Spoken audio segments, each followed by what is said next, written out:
Your city, your podcast.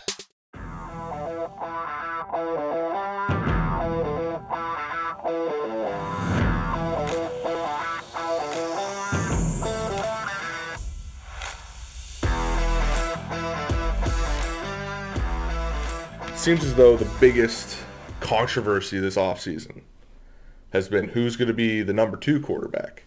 Because if you think about it, next year, if all things go as planned in the minds of the Steelers fans, Big Ben's going to retire. Right? That's what everybody thinks is going to happen. That's what a lot of people hope will happen. We hope that we go out on a high enough note for Ben Roethlisberger to call it a career, so that we can move on to the next era of Steelers football. And that's why the number 2 quarterback is so in concern right now. You have Mason Rudolph and Dwayne Haskins, who has not been cut by the team, obviously. We all know that by now. It's been a day.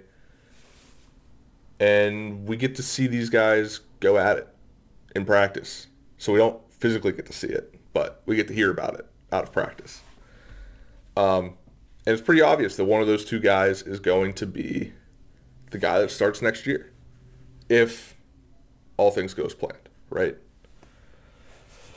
I am a bigger fan of Dwayne Haskins than I am of Mason Rudolph. I think both can be bridge players until we find the next franchise quarterback for the Pittsburgh Steelers. But I also believe that I'd rather have a first-round pick quarterback than I can't even tell you whenever we drafted Mason Rudolph. I thought it was the second round. It may have been the third round. Who knows? Because no one cares anymore. I understand why people like Mason. He's been around. He knows the playbook. That's why I would like him too.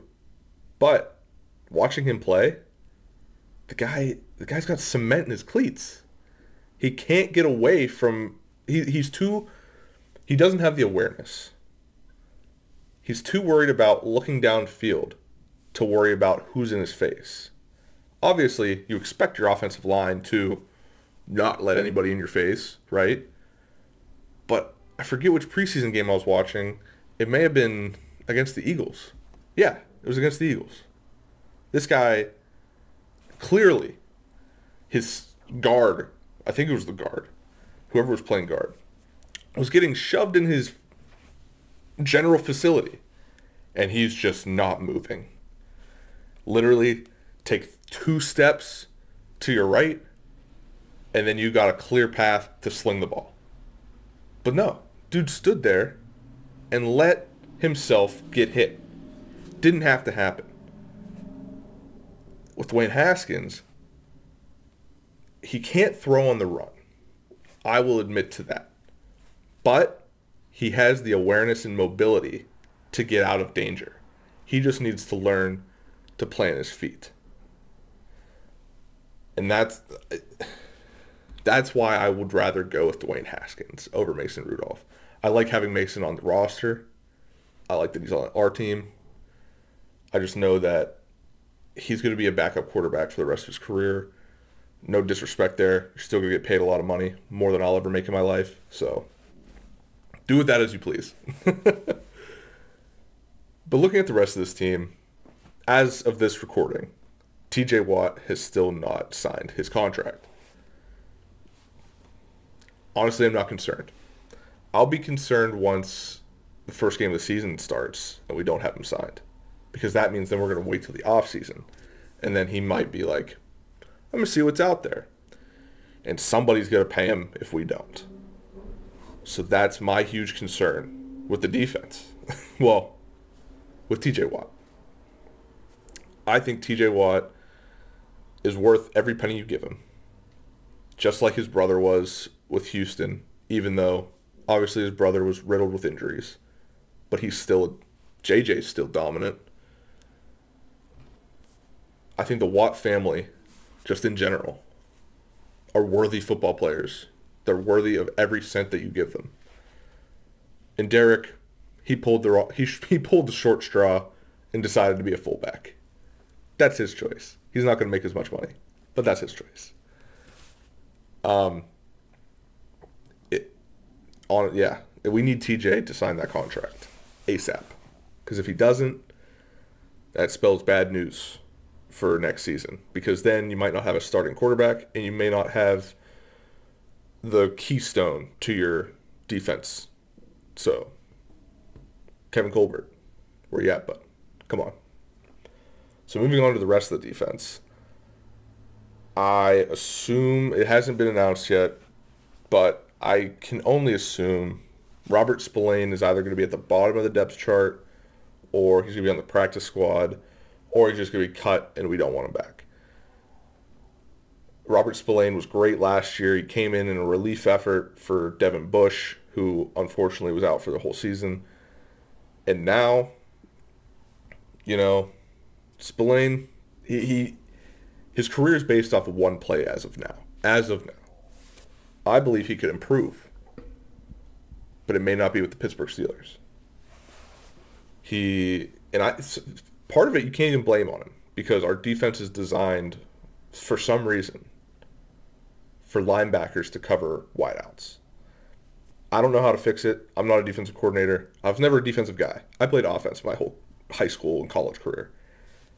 I don't know anything about defense. So, maybe that's inevitable. But he can't do it.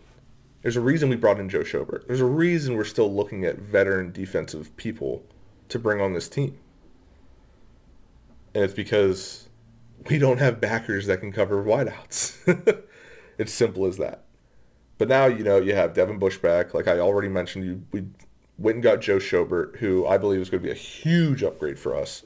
It was good to have Avery Williamson last year. I believe his last name was Williamson. I don't know. He's not on the roster this year. But he was a good addition to try and salvage the season last year, defensively, in the linebacker space.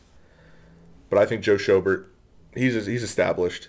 He's an all-pro, Pro Bowler, you name it. And just I watched, there's like a thing of him, he was mic'd up. Dude had like 10 tackles in that mic'd up video. And you just hear the coaches this dude's amazing. It's yeah. Then this was when he was at Jacksonville. So then their head coach got fired after they already, gave Joe Schobert this contract. And then Urban Meyer comes in and said, I don't want him. Because Urban Meyer's an idiot. He's only going to last a year, in my opinion. But having those guys in the middle of our defense is going to be, having Schobert and Bush is going to be huge. And moving on to the corners, Steelers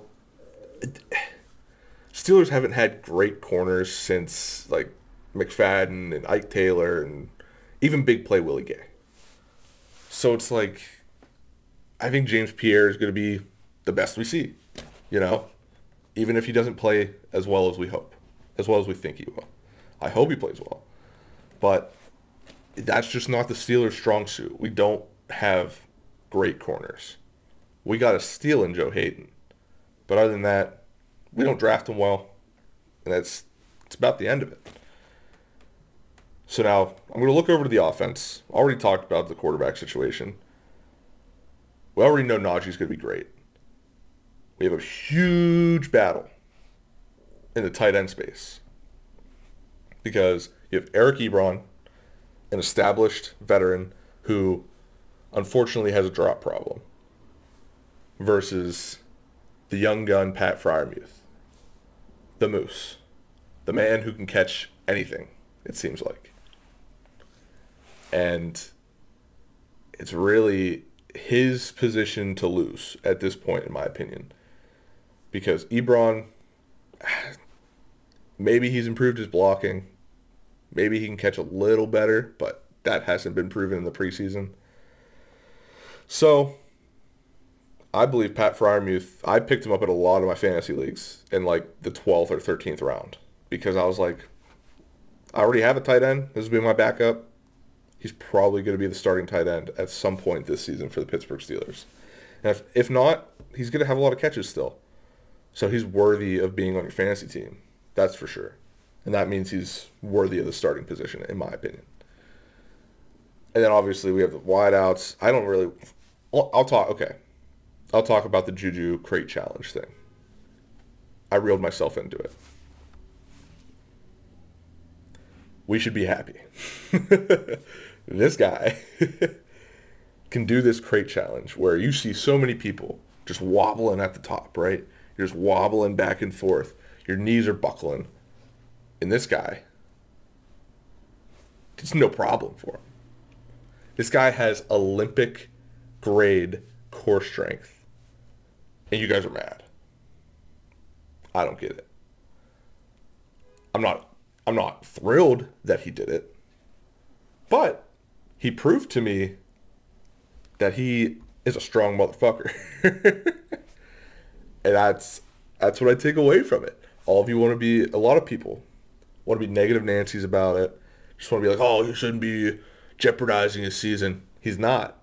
He's got 2 giant men next to him in this video, ready to catch him if he falls. Because they know if he falls, they don't get a bag.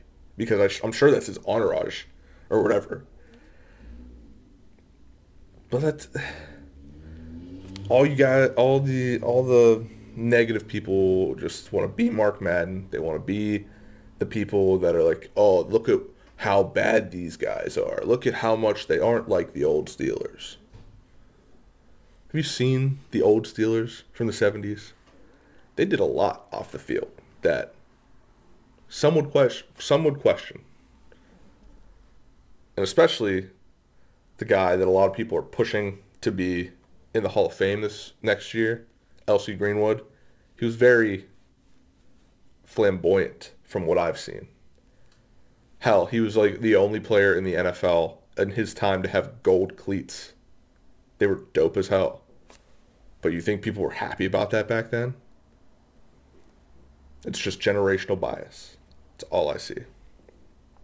So, anyway, I'm going to make a prediction for the Steelers. I might wait for my prediction to come at the end of the show because I have something to reveal that I don't think a lot of Steeler fans are going to appreciate. So we'll get into that.